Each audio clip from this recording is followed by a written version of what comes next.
Assalamualaikum warahmatullahi wabarakatuh. Alhamdulillah wassalatu wassalamu ala Rasulillah wa ala alihi wa sahbihi ajma'in amma ba'd. First of all, thank to Allah Subhanahu wa ta'ala who has given us mercies and blessings. Secondly, salawat and salam to our Prophet Muhammad sallallahu alaihi wasallam. Okay, how are you today? All of student 11th grade. Okay, today we are gonna continue our subject, our material in Fiqh Muamalah. Inshallah today we are gonna study about akad salam. Okay. Okay. I will show you my slide. Wait. Okay. Okay. Jadi teman-teman semuanya, pelajaran kita pada kesempatan kali ini adalah tentang akad salam dan kaitannya dengan dropshipping ya. Ada sebuah istilah namanya dropshipping yang berkaitan dengan akad salam nanti yang akan kita bahas. Baik, teman-teman semuanya, secara umum bentuk-bentuk jual beli itu kalau kita lihat dari keberadaan uang atau barangnya terbagi menjadi beberapa. Yang pertama, ketika uangnya ada, barangnya ada, maka hukum jual belinya boleh. Ya, ini jual beli seperti biasa. Allah Subhanahu wa taala berfirman, "Wa ahallallahu al-bai'a wa harrama riba." Kemudian kita loncat ke ketika uangnya tidak ada, namun barangnya ada. Ini hukumnya boleh juga. Ini hukumnya ya seperti ngutang. Jadi antum ke kantin beli salah satu barang di kantin tapi antum nggak punya uang, ngutang dulu, itu tidak apa-apa. Kemudian yang berikutnya adalah yang tidak boleh, yang pertama adalah ketika uangnya tidak ada, barangnya juga tidak ada, maka ini haram hukumnya, namanya al-kali bil kali, sesuai dengan ijma' atau kesepakatan para ulama, hukumnya adalah haram. Kemudian yang terakhir adalah yang mungkin kita temukan beberapa kasus seperti ini, ketika uangnya ada tapi barangnya tidak ada. Dalam artian ada seorang yang menjual barang tapi dia nggak punya barang, dia asal posting aja gitu kan, dia nggak ada modal, asal posting barang orang, kemudian orang pesan sama dia, maka hukumnya adalah haram ya, sesuai dengan hadis Hakim bin Hizam ketika ditanya Rasul Shallallahu Alaihi Wasallam oleh Hakim bin Hizam bahwasanya, wahai Rasul Shallallahu Alaihi Wasallam, ada orang yang meminta kepadaku suatu barang, ingin beli dariku suatu barang, tapi aku nggak punya barang tersebut.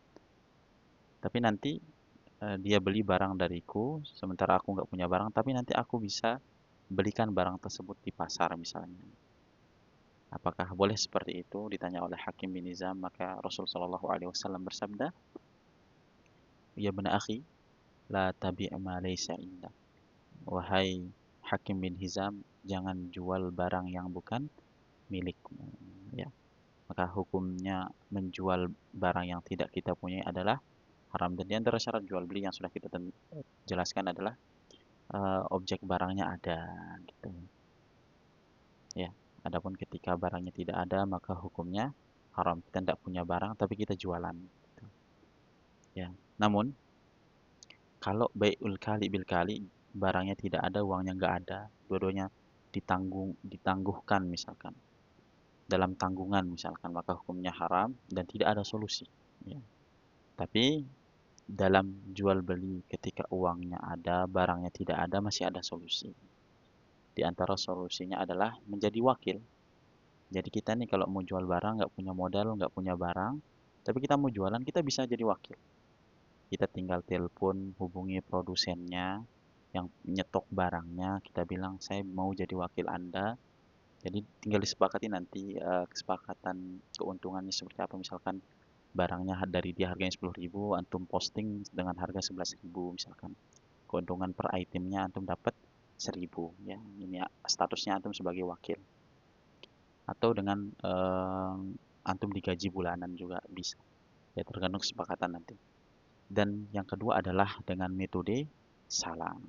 Ya. Tetap bisa jualan ketika antum nggak punya barang, nggak punya modal apa nggak bisa jualan? Bisa. Eh, Selain dengan solusi menjadi wakil, solusi yang kedua adalah dengan akad salam. Tapi akad salam ini ada ketentuan-ketentuan yang berlaku dalam akad ini. Di antaranya yang paling jelas adalah yang kita jual adalah bukan barang tertentu. Jadi barangnya bukan yang ini, tapi yang kita jual adalah sifat barang, spesifikasi barang, kriteria barang. Nanti sehingga ketika orang order ke kita, nanti kita tinggal cari barang tersebut. Ya, seperti itu. Baik, kita akan lebih jelas nanti ketika kita masuk ke materi. Kita langsung saja masuk ke materi. Akad salam, apa itu definisi akad salam? Untuk mengetahui apa sih itu akad salam? Akad salam adalah, kita coba lihat definisinya, yaitu jual barang secara inden dengan spesifikasi yang dijelaskan dan pembayarannya kontan 100%. Ini definisinya. Jadi ingat unsurnya yang pertama, jual beli barangnya itu dengan inden, artinya terhutang barangnya, nggak ready stock. Kemudian yang kedua, unsur yang kedua, apakah barangnya itu barang tertentu, yang ini loh gitu, barang A ini di tangan saya, bukan. Tapi yang dijual adalah speknya. Jadi contohnya, menjual kurma sukari 1 kilo. Speknya yang jelaskan, kurma sukari, jenis sukari. Kemudian beratnya 1 kilo. Apakah kurma sukari yang ada di pohonnya Pak Budi misalkan? Enggak, tidak ditentukan. Ya. Tapi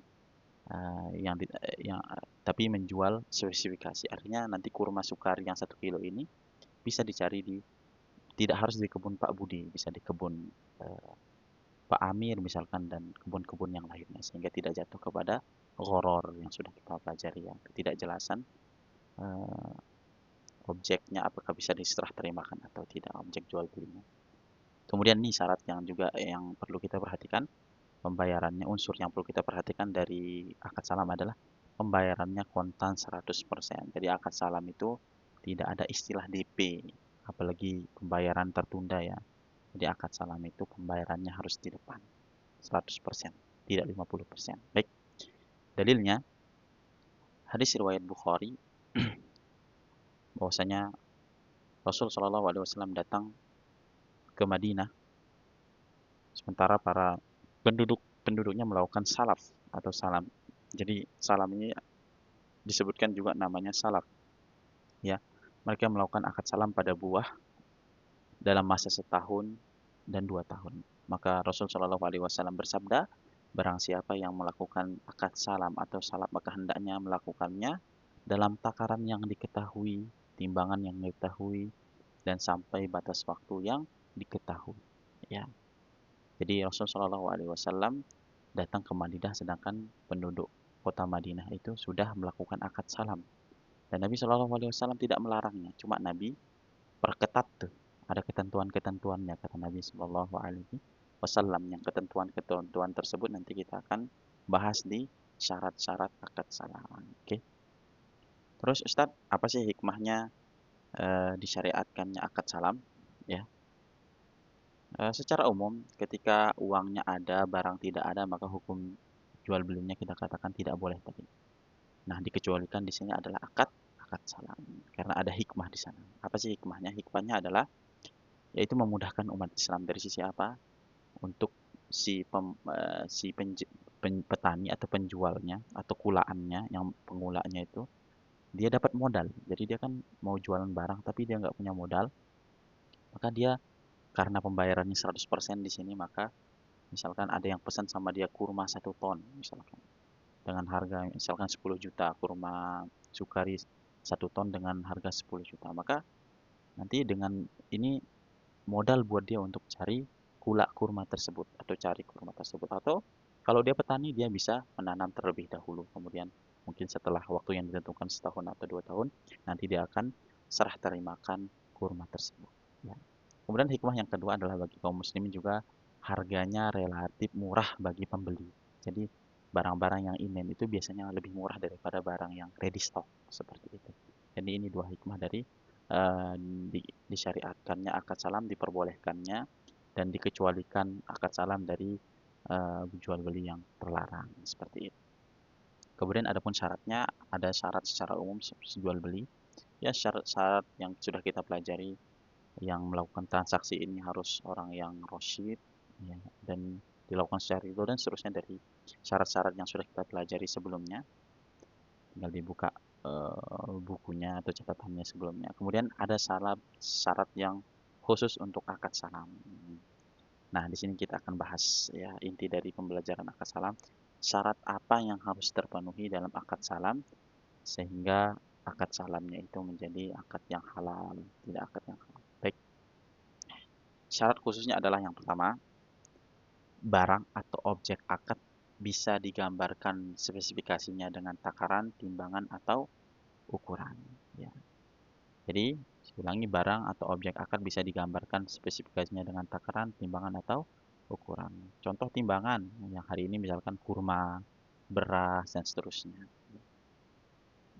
Kemudian contoh takaran mungkin yang hari ini yang masih bisa yang dijual dengan takaran apa? Misalkan ya, silakan di searching sendiri. Misalkan apa saja yang dijual dengan hari ini dengan takaran, dengan standar takaran atau dengan ukuran, ya. Maka barang-barang yang tidak bisa di eh, digambarkan spesifikasinya dengan takaran, timbangan, atau ukuran, maka tidak bisa diberlakukan akad salam padanya. Apa contohnya? Di antara yang diperselisihkan adalah melakukan akad salam untuk hewan. Jadi hewan ini kan agak susah ya. Misalkan kambing, kambing ada yang bagus, ada yang dan seterusnya ya. Jadi sebagian ulama melarang akad salam pada hewan seperti itu karena tidak bisa digambarkan spesifikasinya dengan takaran, timbangan, atau ukuran. Atau yang lainnya misalkan jual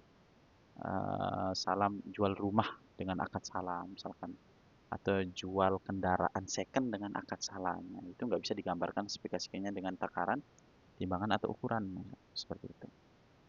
Yang berikutnya, mengetahui kadar barang atau objek akad dengan standar yang resmi yang berlaku.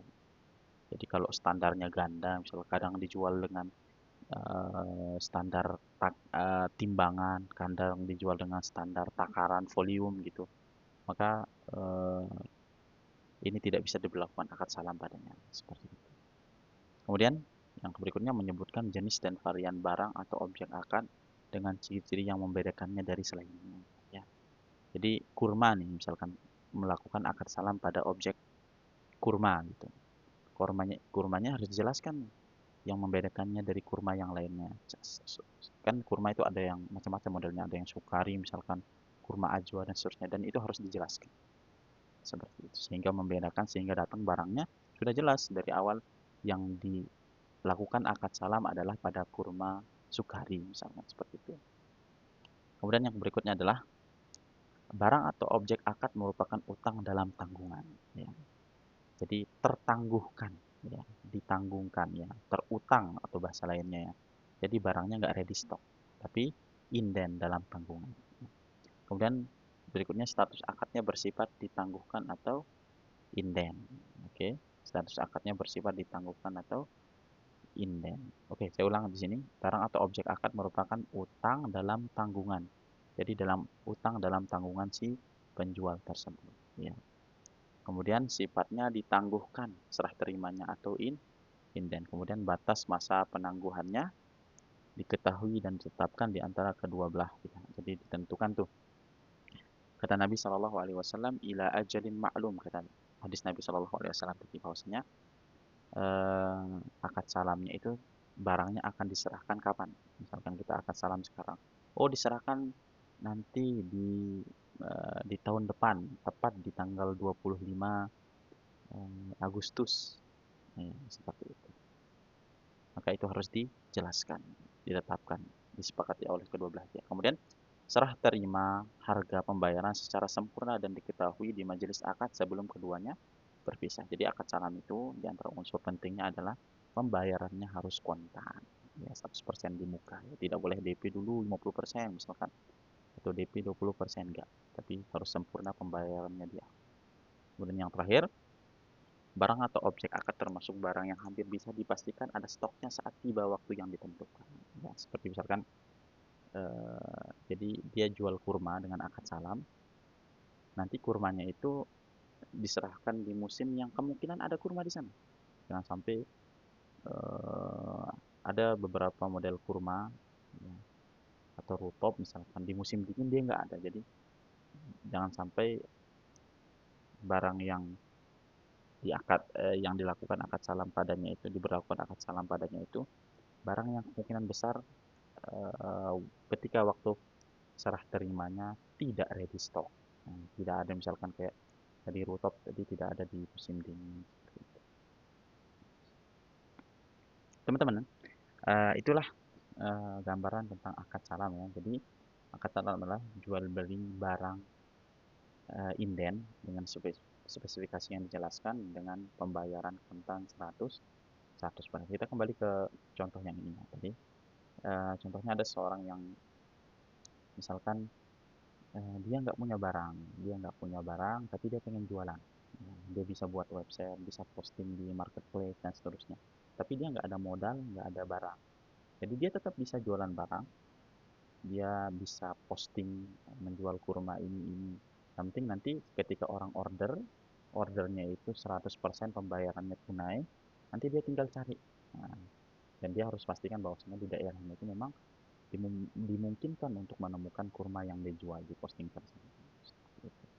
Ya, ya nanti kalau ada pertanyaan bisa japri Ustadz atau bisa ditanya ke Ustadz Aris juga, insya Allah beliau sangat paham terkait materi ini. Oke, Ustadz, kemudian tadi di judulnya disebutkan kaitan akad salam dengan dropshipping. Oke, teman-teman semuanya, uh, akad salam ini erat kaitannya dengan dropshipping ya. Karena kita ketahui bersama bahwasanya dropshipping itu adalah eh, model bisnis online biasanya sekarang yang memungkinkan orang menjual produk tanpa harus menyimpan stok produk tersebut. Jadi dia bukan produsen ini. Dropshipper itu dia bukan produsen, tapi dia kerjanya itu posting. Jadi ketika si konsumennya itu pesan order, nanti dia pesan sama produsennya atau yang punya barang yang ready stock, entah itu reseller atau seperti apa. Ya, itu gambarannya. Jadi, secara umum kalau ditanya kita tentang hukum suatu masalah, pertama kita harus eh, sampaikan. Si penanya harus menjelaskan gambaran masalahnya. Karena bisa jadi dropshipping ini dalam bentuknya macam-macam. Kalau bentuk yang seperti yang kita jelaskan sekarang, kita bisa akan mengetahui hukumnya. Tapi kalau ternyata bentuknya berbeda, nanti bisa jadi hukumnya juga berbeda. Tapi secara umum seperti itu, maka kalau kita lihat taktik fikihnya, eh, secara fikih itu kalau ditinjau akadnya akadnya itu akad apa sih? Kalau dalam istilah syar'i gitu. Ternyata akad tersebut adalah akad salam. Bisa dikategorikan dropshipping itu adalah akad salam. Seperti itu. Selama pembayarannya nanti 100% di muka. Beda lagi kalau dropshipping ternyata DP, ada DP-nya gitu. Jadi nggak pembayaran 100% di muka tunai, tapi ternyata DP dulu. Saat biasanya kan orang nggak langsung percaya kalau pre-order gitu, pre-order misalkan, bisa dibilang pre-order gitu kan, atau dropshipping misalkan, ada yang mengatakan pembayarannya boleh 50% di muka. Jadi di sini berarti akad salam tidak berlaku dalam model seperti itu. Tapi ketika pembayarannya, gambaran masalahnya itu ternyata pembayarannya 100% di awal, maka maka akad tersebut bisa dikategorikan dalam akad salam. Maka hukumnya hukumnya boleh. Cuma memang kita perlu perhatikan dropshipping di Indonesia ini atau secara umum lah, dropshipping itu memang ya jangka waktunya pendek ya. Misalkan orang order nih, nanti kalau sama-sama di Jawa nih, konsumen, produsen sama dropshippernya ini nanti kayaknya 3 hari sudah sampai barangnya, atau di luar Pulau Jawa misalkan 1 pekan. Nah, ternyata tapi ternyata salam yang di zaman Nabi itu, dari hadis riwayat Bukhari dan Muslim, mereka itu melakukan salam pada kurma misalkan, mereka setahun 2 tahun. Nah, di sini letak perbedaan pendapat dalam masalah salam hal namanya. salam yang jangka waktu serah terima barangnya pendek dari akad salam tersebut. Jadi kalau dulu orang lakukan salam itu setahun 2 tahun, ijma para ulama itu boleh. Jadi lakukan pembayaran sekarang. Petaninya nanam dulu tuh setahun 2 tahun baru diserah terimakan barangnya. Ijma para ulama itu boleh. Atau dikulak dulu sampai setahun 2 tahun. Ijma para ulama boleh. Tapi kalau jangka waktunya pendek, nah ini yang diperselisihkan oleh para ulama. Oke, baik. Eh, jadi kita terbagi menjadi dua ya para ulama. Yang pertama adalah jumhur ulama, mayoritas ulama memandang akad salam yang batas waktu serah terima barangnya itu pendek, itu tidak diperbolehkan. Yang diperbolehkan adalah yang batas waktunya panjang, sebagaimana praktek zaman Nabi Shallallahu Alaihi Wasallam. Itu pendapat mayoritas ulama, diantaranya ulama Malikiyah, Hanafiyah dan Hanabilah. Riwayat dalam dari Imam Ahmad ya. Seperti itu. Dan Imam Malik itu sekitar berapa itu standar mereka, jumhur mayoritas ulama, batas waktu yang panjang itu berapa standar mereka? Kata Imam Malik dalam atau madhab Malikiyah itu mengatakan minimal 1 bulan. Bagian madhab yang lain mengatakan minimal setahun, bahkan 2 tahun sebagaimana praktek di zaman Nabi Shallallahu Alaihi Wasallam. Tapi Imam Malik mengatakan minimal sebulan. Ya, ternyata dropshipping ini kan ya 5 hari, 7 hari itu sudah sampai dia barangnya, sudah serah terima. Namun ternyata Imam Syafi'i, nah jadi pertama itu madhab jumhur mayoritas ulama mengatakan salam yang sifatnya serah terima barangnya itu dekat dengan apa namanya akadnya itu tidak boleh, tapi menurut Imam Syafi'i itu boleh.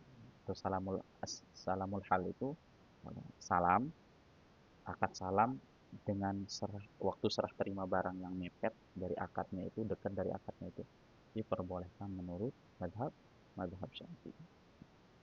Lagi-lagi perbedaan ini kembali kepada hadis Hakim bin Hizam tadi.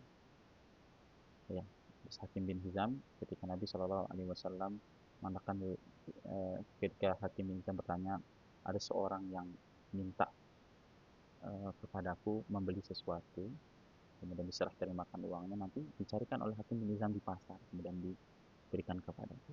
Nah, dalam memandang hadis ini, ternyata ulama terbagi menjadi dua tadi, ada mayoritas ulama dan ada madhab Syafi'iyah. Mayoritas ulama memandang hadis ini ketika Nabi mengatakan ya hakim la tabi ma laisa indak, jangan jual barang yang kau miliki. Apa latar belakangnya? Latar belakangnya adalah latar belakang larangan dalam hadis ini adalah yang dimaksud oleh jumhur ulama dan mayoritas ulama adalah ketika akad salam itu waktunya itu pendek. Kan orang mesen sama Hakim bin Hizam. Kemudian setelah dia pesan bayar, Hakim bin Hizam tinggal berangkat ke pasar, kemudian di pasar ditemukan barangnya, kemudian diserahkan sama pembeli itu. Itu alasannya katanya kata jumhur. Tapi kata Imam Syafi'i atau madhab Syafi'i mengatakan alasan atau latar belakang dilarangnya praktek jual beli dalam gambaran Hakim bin Hizam oleh Nabi Shallallahu Alaihi Wasallam. Kenapa? Karena barang tersebut tertentu. Barang tersebut tertentu. Sedangkan dalam akad salam itu barangnya tidak tertentu. Tadi yang kita jual spek tadi ya, sifat tadi. Apa contohnya? Menjual 1 ton kurma sukari misalkan. Apakah barangnya tertentu? Apakah dari kebunnya Pak Budi? Enggak. Dari kebun siapa aja. Sehingga tidak ada potensi horor dalam hal tersebut. Maka itulah dasar kenapa salamul hal itu ada dua pandangan ulama. Ada pendapat mayoritas ulama yaitu tidak bolehnya salamul hal, salam dengan jangka waktu serah terima barang itu dekat dengan akadnya, akad salamnya. Yang kedua mazhab Syafi'i itu diperbolehkan. Di dropshipping itu kalau gambaran sederhana seperti ini ya, maka insya Allah boleh. Insya Allah boleh dalam mazhab Syafi'i itu. Karena serah terimanya secara dropshipping di Indonesia ini kan pendek tuh. Tapi kalau dalam mazhab jumhur dia tidak diperbolehkan. Wallahu taala alam, ini yang bisa saya sampaikan. Syukran. Assalamualaikum warahmatullahi wabarakatuh.